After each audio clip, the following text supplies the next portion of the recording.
It's okay. So I'm back in the CH Precision Rockport Technologies room, Sunny Components. I was so mesmerized by what I heard yesterday, I thought I'd come back and give you another sample today. And I also feature the CH Precision components a little bit more than I did yesterday. So take a listen.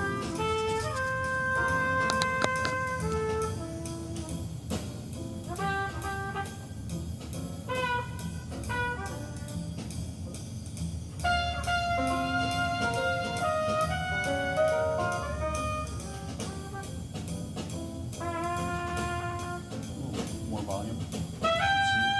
Just a little.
I could listen to that all day. That is just so pure, so crisp, so sublime. This is a new release of Kind of Blue also. Looks a lot like the old. No, I have some of these. I actually have a lot of these. Now that I look at This them. one I just got. I also have the glass CD of this, but I did not bring that with me, of the Kind of Blue. This is UHQ that got released with the glass CD. Okay. What is a copy of this run typically? I don't know about this one. I know that the glass CD is around 1,500. Okay. This one I believe is in the 50-ish range. but 50-ish. Okay. I'll show that to my viewers. That is an outstanding recording. Were you here yesterday for the glass CD? Yeah. Yeah. So you did get to hear the Harris? I did. I brought another glass CD. Did you? You sent the Danny. I'll listen to that. Yeah.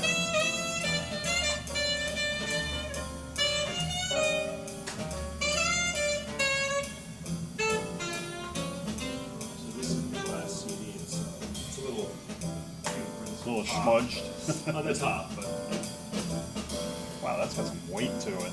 it does have a bit of weight, which I imagine has something to do with the performance, but also the quality of the glass and the quality of the metal. UHQ CDs are the closest to glass. Special care for the metal, but then they use a very thin, almost like a foil, to fill in the dimples more correctly, if you will, Wow. and then the harder bicarb Okay. on top of it. So special care and taken. that minimizes read errors, I assume. Correct. Yeah. Yeah. So this is a regular CD that you're listening to. They have to be fragile though. I don't think you want to drop them. Yeah, you don't want to drop it. Yeah. No. So these are fragile. Uh-huh. The UHQs, and you'll also see the UHQs that are green. A lot of Japanese pressings, and those are about $20. Okay. So they're not outrageously expensive. And as media, I have a couple of Ozawa. I think I have one Ozawa with me in the Quinto Festival, and Okay. they're fantastic discs. And again, they're not 1,200 or to 1,500, but they're $20. They're almost the regular, marginally more expensive. So And the performance. who's carrying those?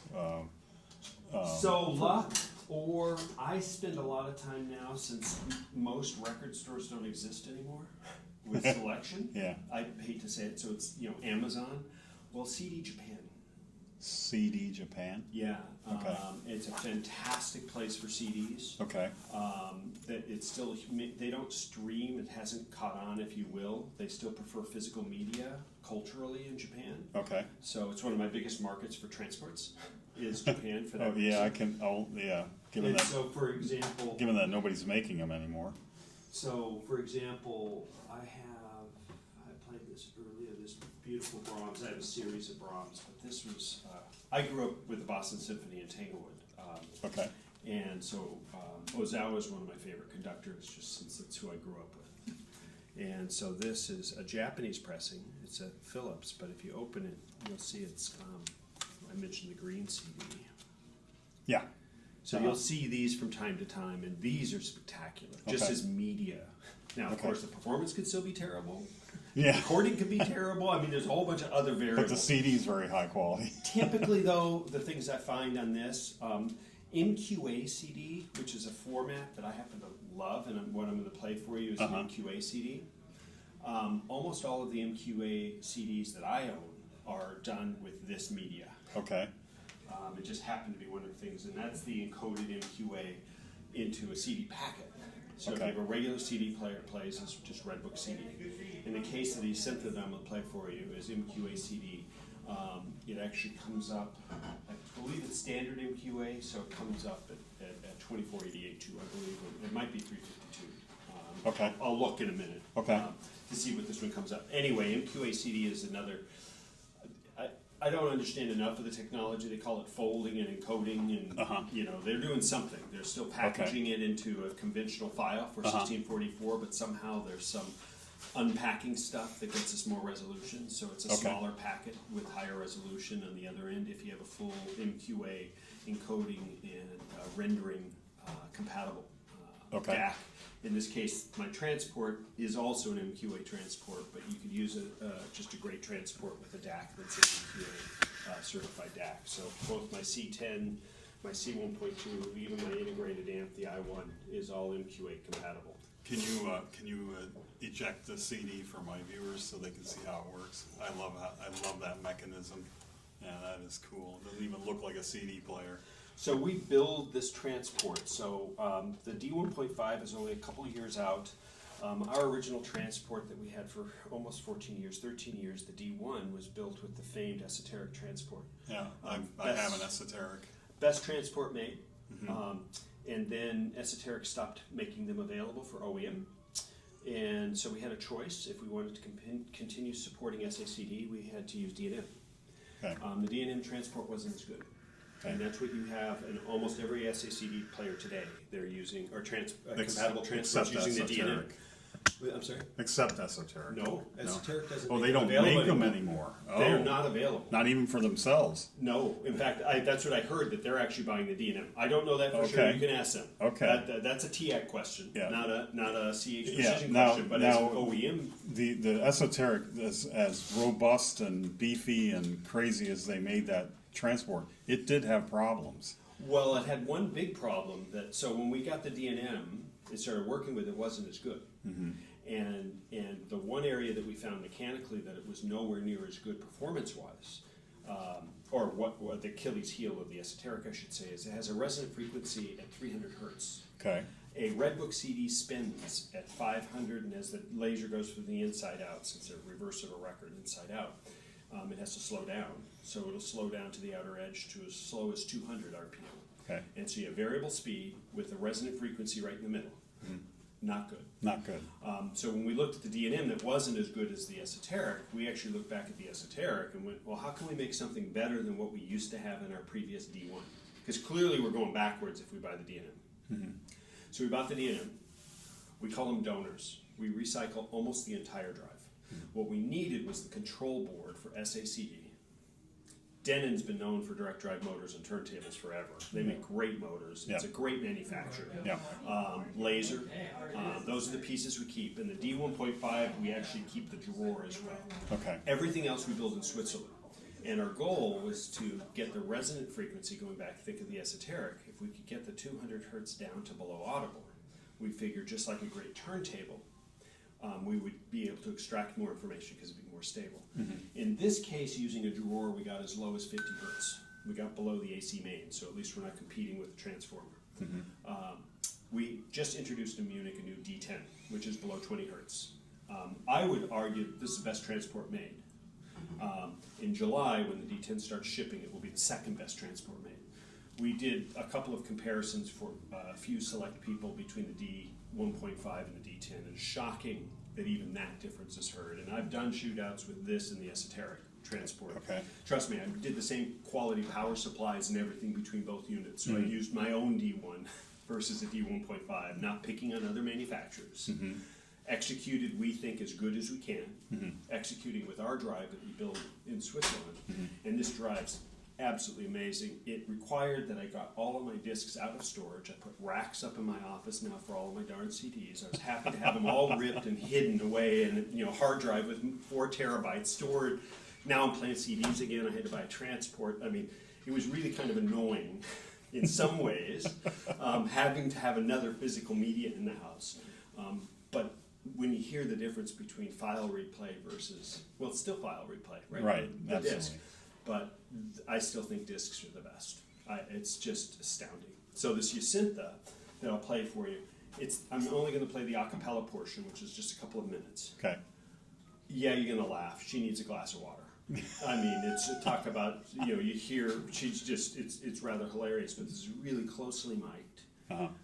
Just her voice. Okay. And this is on a MQA CD, but it is a crystal disc, so it's a glass CD. Wow. So, Okay. anyway, Looking here we forward go, to and that's with our new D10 that we talked about a little bit yesterday. Okay.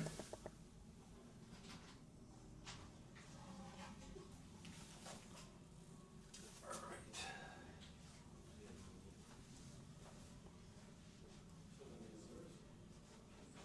Oh, Danny boy,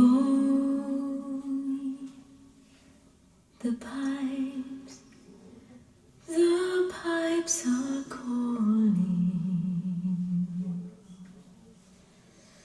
from glen to glen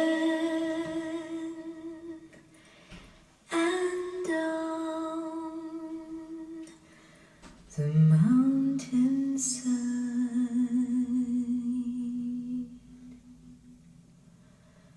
The summer's gone, and all the roses falling. It's you,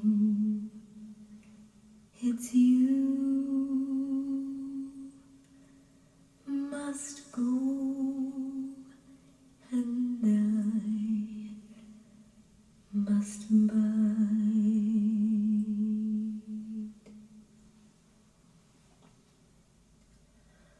But come ye back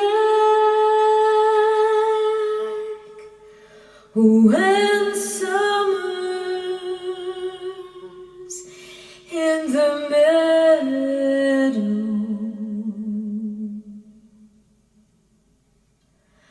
or when the valley's hushed and white with snow.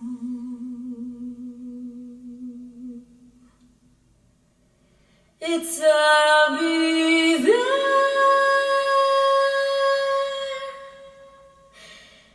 in sunshine or in shadow.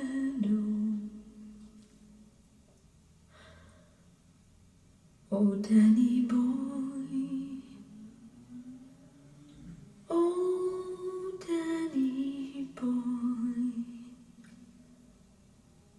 I love you so. Captivating. Isn't that crazy? Wow. So it was Wow. 2488 as I did remember correctly, MQA in a Redbook packet. So it's a convenient disc, although I doubt you'll be playing that in your car. No. Likely Not, you're going to take not your, a chance. your I'm not even going to put it in a slot-loaded player. exactly, Yeah. exactly. For fear it'll get stuck in there. But anyway, so there's an example of glass CD. I think that's where digital playback is at its best. Yeah. The new D10 that is a top load, just the transport with no power supply. It's a two-piece design. It's 50 kilos. It's over 100 pounds just for the drive. Oh my and I God. mentioned it gets the resonant frequencies. It's a pure mechanical difference. There's some electrical things we do in isolation, but really the difference in that is the drive that we build in Switzerland, and where this one, just this piece that the motor and the laser sits on, we call it the sled, is a kilo of brass that we machine. In the case of the D10, that same part is 13 kilos. Wow. Then you have the rest of the player, because you can't just suspend that much mass without having the rest of the unit be substantial enough, otherwise it might fall over or get crushed. So anyway, So what's the price point for that player? as a transport only, it's $38,000. Okay. You can get DACs for it. They're $5,000 for left and right outs. So you could have it DACs as a that CD. you put internal or Yeah, outboard? everything from CH Precision has that we Modular, base on right? it's modular, so we have a card cage, Okay. so we can put left to right mono DAC outputs. That's what we call them, our DAC outs. So or it analog effectively outs. makes it And it's- 48K. Correct. Yeah. Well, no less. It's because they're 5,000. Oh, So, okay. yeah, you're Oh, I thought there were 43,000. two. No, I gave you the pair price. Pair It's sort of price. like speakers That's prices. great. I preferred giving those prices. Yeah, So, that's fantastic. yeah, so I'm using it currently as a transport only. So while this one's been equipped, I've turned all of those extra functions off because it quiets the less stuff you're processing. Okay. The quieter, the lower the noise floor. So for example, the C10, the two-piece DAC that you see here, which is the debut on the West Coast. It's the first time we've shown it here at the show. Sunil, I think, got one of the very first in the U.S. It's a two-piece design, and it is a dual mono DAC. There's a lot of tech in it. Everything that comes in the case of a Redbook CD, will be upsampled at 2.83 megahertz, which is DSD. But unlike DSD, which is 1-bit, it's actually 24-bit. Interesting. So you compare it to, for example, Delta Sigma at 5-bit, which is the leading high resolution in the $100,000 kind of price range or so. It's 8 times the resolution of 5-bit at DSD2. So is it then pulse density modulated? It's a lot of, well, it's still PCM. It's PCM. Okay. But what we're doing is we have 8 DACs per channel. Okay. And we've upsampled with our upsampling filters, which are proprietary in-house algorithms. They're short spline filters, so they're incredibly time coherent. We've also almost completely eliminated. There's still some residual pre and post ringing. But if you're familiar with most DACs, you choose the filter. The term filter is really a bad word. misnomer. It should be called AI or something, because we're making up spots on a curve in between the two spots we Right. have. Yeah. Right? So it's all approximate. An interpolation, if you will. If you will. Yeah. And so what we're doing with the Redbook CD at 1644, if you're taking 44.1 signal, we're bumping it up to 705.6. Much greater resolution. And if we go for frequency response accuracy, which is what most people do, you end up with time smearing. The algorithms are much longer. We want to get in and out. Think of analog. It's we talk about short signal path. Yeah. The math actually works kind of the same. If we have a short signal path or a short filter, we're much more time coherent. Our most current version of these filters, which are done in 32-bit, so all the math is done in 32-bit, so incredibly accurate. Short filters, we give up a slight bit in flat frequency response at 19K, for example, that nobody in this room can actually hear. Not anymore. We're off by, since we were 5. Yes. We're off by 1/10 of a dB. Yeah. So even at 5, we couldn't hear that drop. Okay. But we know it's there. Would we like it flat? Oh, absolutely. Yeah. But what we can show is how, and especially for impulse response, the stuff you want versus the stuff you don't want, we don't have all that ringing before and after the impulse. Yeah. So when you're changing filters on conventional DACs, you're moving priorities on post or pre-ringing, making some compromise between the two. Sometimes you'll have a choice of linearity, right, again, frequency response, which we're not very sensitive to. The more modern interpretation of human hearing is 80% timing, 20% flat frequency response, or frequency amplitude domain. So for all of our products, if there's something we come down as the holy grail, if you will, it's going to be time domain. So all of our spine filters, even our little $5,000 Madison LE streamer from Watson Audio, our smaller sibling company, uses this technology in the upsampling domain. Wow. And you can hear it. When you hear the little Madison LE streamer, you kind of go, oh my God, not only does it sound like a CH product, but it also has a musical quality that nothing at $5,000 does. In fact, according to Herb at Stereophile, nothing at $10,000 does. Wow. I'm not going to put words in anybody's mouth, but we're really proud of, at $5,000, really hard to make such a cool piece. Absolutely. So in the case of the C10, we take that 705.6 file, right, if you will, call it a file, and we split between the 8 DACs per channel and differential. We split in time domain, we call it DSQ. DAC 1 does sample 1, 2, 3, 4, Okay. 5, 6, right? So we're splitting, each DAC is doing a part. And that's where the increased resolution comes from, where mathematically it works out to 2.83 megahertz, which is DSD1. Okay, so PCM chips can't move that fast, so we have to split them in time domain to run them as fast as it can and then put them back together. and there's no latency issues associated with doing that? No. We've been using multiple jacks for accuracy and trying to make up for differences in DAC chips, and we found actually the time domain is a more important place to play. Sure. And so as we've done different prototyping on this, we found just a great way. And all of this is in-house engineering. CH Precision, 16 years old. The founders of the company, actually, like most people in the Swiss industry, came out of Goldman in the late 90s. They founded a company called Anagram Technologies. Early 2000s, you couldn't buy a great DAC that wasn't using Anagram technology. So their knowledge in the DSP world and upsampling and that, they already have a track record that's now 30 years old. Wow.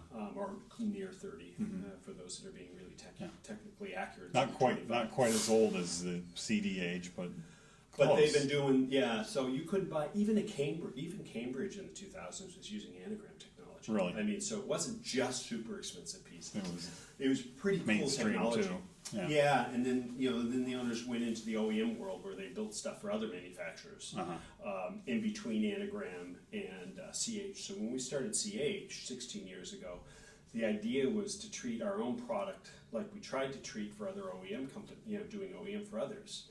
And OEM is, you're an engineer hired to make the best thing you can, and then the owner of said company has some internal dogma that says, well, that might be the best, but it isn't the way we do it, change it. So there was all this compromise, trying to refit stuff. So when we did CH, it was the shackles are off. We make a preamp, it's going to be the best darn preamp we can make.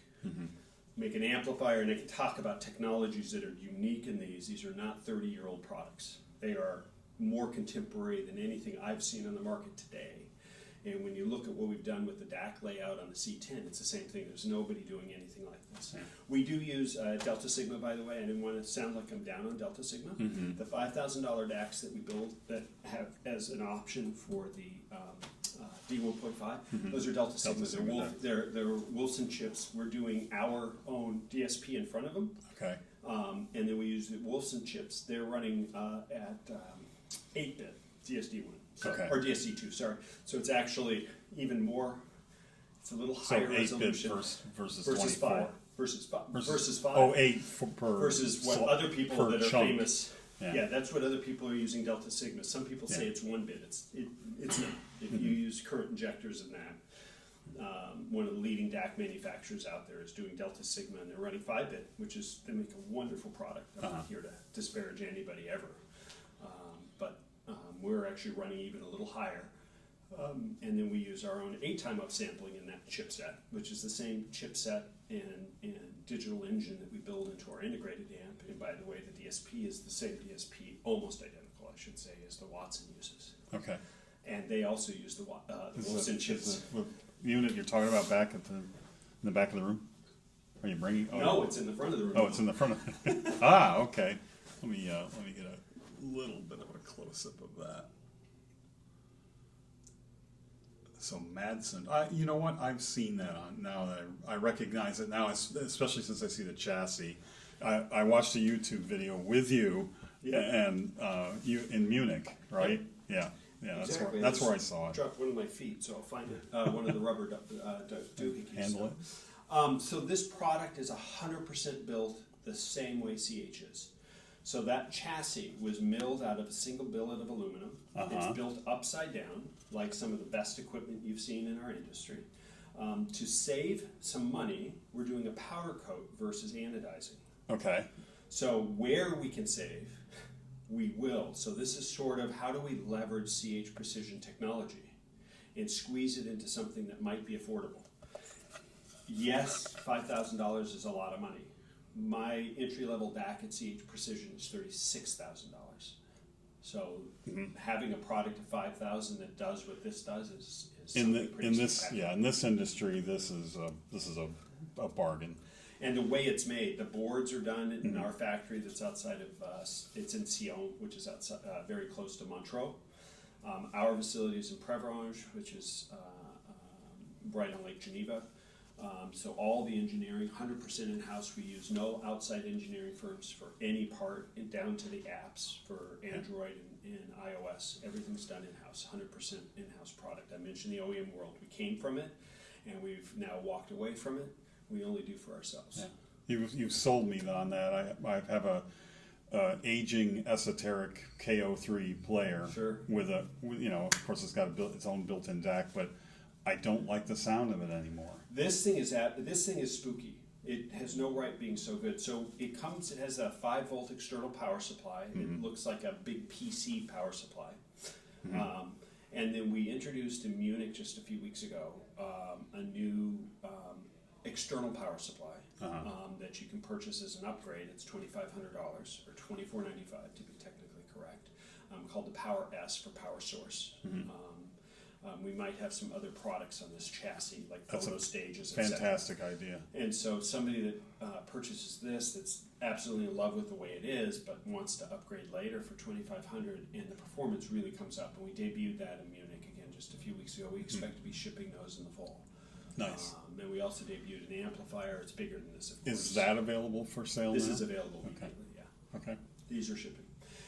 This lounge edition was the I hot like rodded version, and it will be going away. The nomenclature. Okay. The classic Madison we just announced is discontinued. Okay. And what will come is it's only the lounge edition. We're just dropping the nomenclature, and this will be in two colors. I actually like the lounge. Sell me that one. Well, we have a bunch of these. So, do you? Okay. Yeah. And then we're going to have a darker finish later this summer that will be the lounge edition with the 50% more capacitance, the higher grade components, all of the things that made the higher performance of the LE I'm version. looking forward to trying it. So this is really cool. Yeah, so just let us know. Yeah. Well, thank you very much. Absolutely. I've been following CH for quite a while, and this is actually the first time I've had an opportunity to just sit down and have a nice discussion with you and enjoy the listening experience again. I very much appreciate your time. Absolutely. Yeah. Thank you. Given the length of my video here, you're going to be a featured video on my website. Well, so, there you go. Thank you. Yeah. Oh, Right on. Yeah, I appreciate your time. Thank you. You bet. Thank you.